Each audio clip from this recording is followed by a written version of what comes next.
an American emergency task force, I should say, now taking the problems on at Newark Airport, including a radar outage 2 weeks ago that led to this terrifying exchange between air traffic control and a pilot. United 674, we now radar contact lost. We lost our radar. Do I have Bravo clearance? No, you do not have a Bravo clearance. And we don't have a radar, so I don't know where you are. You don't have a radar. I don't know where you are. And then it happened again at Newark Airport. And with that, we bring in Republican Senator Tim Sheehy of Montana, a commercial pilot, a former Navy SEAL, Iraq and Afghanistan veteran, and member of the Commerce Committee that oversees FAA. Senator, great to have you with us today. As you join us, there's currently a 45-minute ground stop delay at Newark Airport and an effort that has been announced to address what the Department of Transportation Secretary is calling lemon air traffic control systems that have gone dark several times now. So this is a very unstable situation. What can be done about it at the government level? Well, this has been coming for a long time, Martha. This is not a surprise to anybody who's actively involved in our national airspace system.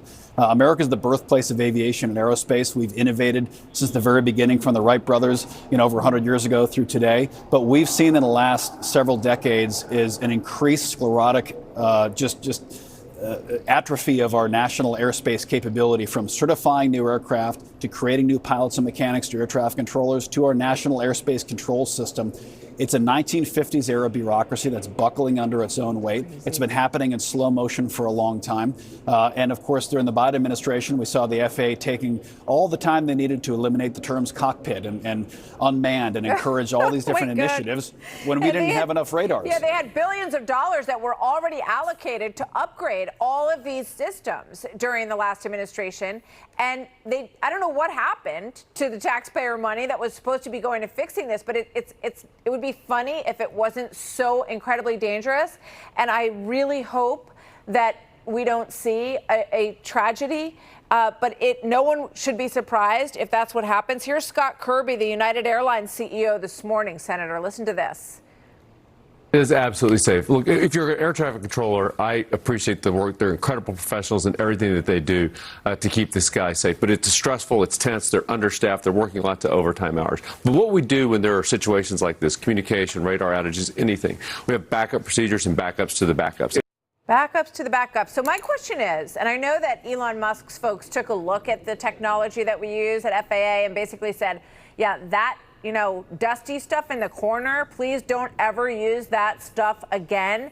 Why can't we have, experts like them come in and just overhaul this system and give them a very tight timeline to do it with the money that's already been allocated?